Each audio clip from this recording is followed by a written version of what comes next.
So this is a poem called Hawk. I wanted you to see me, watched you from a distance, and stood in plain sight, an attempt at reassurance. But to you, perhaps, dear rabbit, as welcome as the kestrel's hovering flight. I wanted you to see me, an invitation, allowing you the means to approach when you chose, knowing our meeting was inevitable. But perhaps for you, it was simply a glare of headlights in which you froze.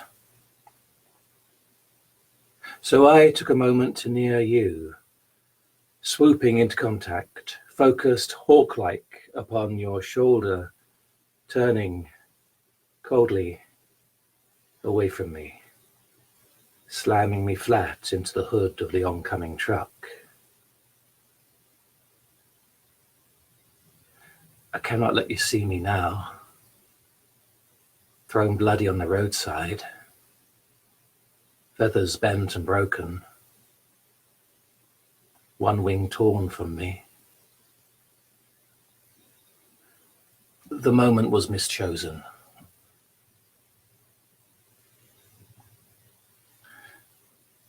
And to this day, I've not yet seen them in person or spoken to them since.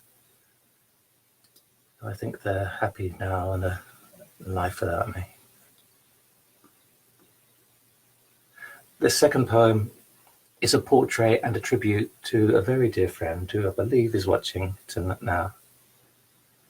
She is like the Gothic in Worcester. They've got a gorgeous cathedral with castles and things, but she outgoths them all. She is a poet herself and a writer of novels, I think, and short stories. Pagan, like myself. She is a former poet laureate of Worcestershire. Her name is Suz, and the poem is called Suzerain. She has grown feather-boned. From such as she, they harvest corset stays, swan's neck slender, whalebone strong, with the lost simplicity of lace, as rich as lace in her history, intricacy, possessing now the delicacy of cloud in a blue sky, and sunshine fragility upon a whited shoulder, a fine weave of skin lightly dusted with lines. What hangs between the spider arms of the parasol should not be taken in. Strong enough still to thrust stitches through leather, with crow's razor bill and claw, to strangle with a corset cord. Preening raven feather and brocade, her eyes are a veil to hide her face. Her teeth have a tender bite, delicate in taste. All my love to Suz Winspear. Hope to see you soon. Patrick Stewart's reading poetry at the moment, and I know online he's reading sonnets from Shakespeare. I mention this because this next one draws heavily from Shakespeare's A Midsummer Night's Dream. And it's two sonnets, one above the other, and it pinches a whole heap of words from Shakespeare's plays. It's about Robin Goodfellow, one of the main characters in A Midsummer Night's Dream, and it's called Puck in Love, with mustard seed. They kiss, of course, just tongues or lips, not both, keep something back.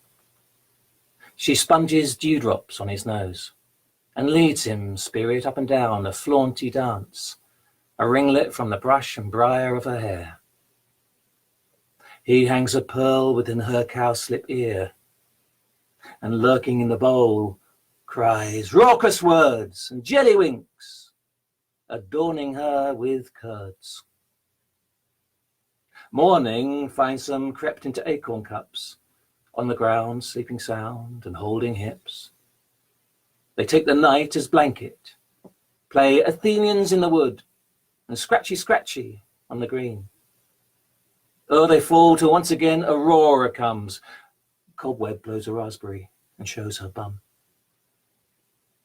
Perhaps it was the watching of her scratch the ass, the ear, the queen of fairies catch, that did bestir a monster to be moved or else beware. Or was it idle love, still smeared on mitts unwashed, and wiping tears of laughter from his cheeks did her endear, and stain the knavish lob with purple wound?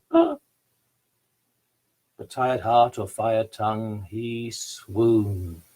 Alas, no almanac is found can tell us aught of the mechanics of it all. For certain 'tis the moon did shine that night. A dream without a bottom holds the sprite. The Athenians did it, with rough cast and mirth, and now is placed a girdle round the earth. That one's especially for Polly. It's one of her favourites. In the book, Sabrina Bridge, there are 3 poems inspired by the Mabinogion, the collection of Welsh legend and myth, from which I take my name, Math. In that book, the gods and goddesses of ancient Wales are written of in terms of them being princes, wizards, or strange otherworldly ladies of the She, perhaps, from under the hills. And this is one of them, goes by the name of Rhiannon.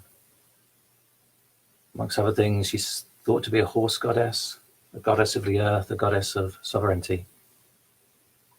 And the tale is that Pwyll saw her from a burial mound, riding along the road on a white horse, slowly, unhurried, but dashing after her on his horse as fast as he could get nowhere near her. And it wasn't until he asked her to stop that he caught up with her. So this is called Rhiannon. Riding at unhurried pace, a white horse, she clad in gold. Me a race behind, caught in a blind chase. Her with gleam on cloth and hair, undisturbed by wind or travel. I despair bite hard upon a blighted air. She seated tall and sedate, untroubled by the miles. I close to dead in haste, cursed the waste ahead.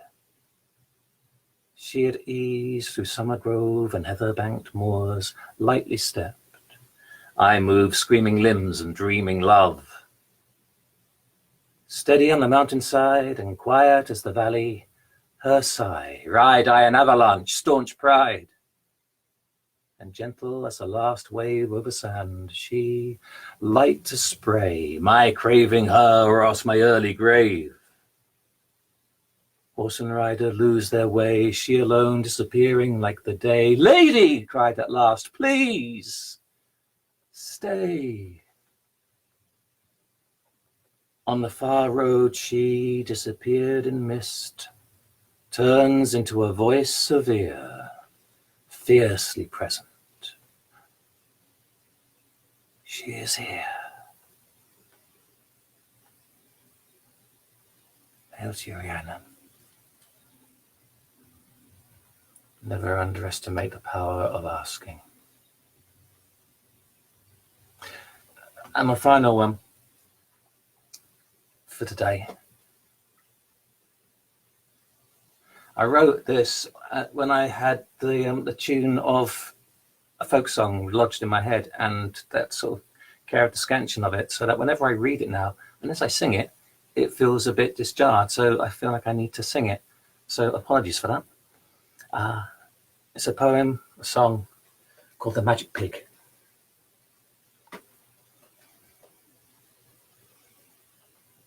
Mistress Marjorie was a lonely wife, though she kept her lodgings full. Sweet bacon back, sure, thank you, ma'am, for the feeding of us all.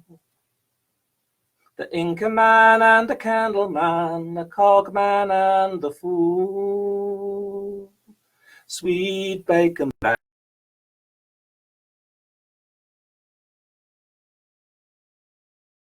Every Saturday with her porker she would walk out on the moor and return with a bag of bacon back for to feed her lodgers for. And her husband dear, the gallows man, gazed in silence from the wall. Sweet bacon back, sure, thank you, ma'am, for the feeding of us all. 'Twas the cinder man who spied on her walking Saturday on the moor. Said, I've seen you with your porker lying naked on the floor. Would you have me write to your gallows man? Would you have me stories tell? Sweet bacon back, I'll be thanking thee for the feeding me as well. Oh, this bacon back, it is salty, this bacon back, it is dry. Will you tell us all, gentle mistress, why the weeping of your eye? The Inca man and the candle man, the cog man and the fool. Sweet bacon back, please tell us, ma'am, the meaning of it all. So on Saturday, with her porker, she walked sadly on the moor, and the cinder man, keen to follow her, was surprised by lodgers four. And the townspeople saw him running with a face of ash and ill. Sweet bacon back, no thank you, ma'am, I have surely had my fill.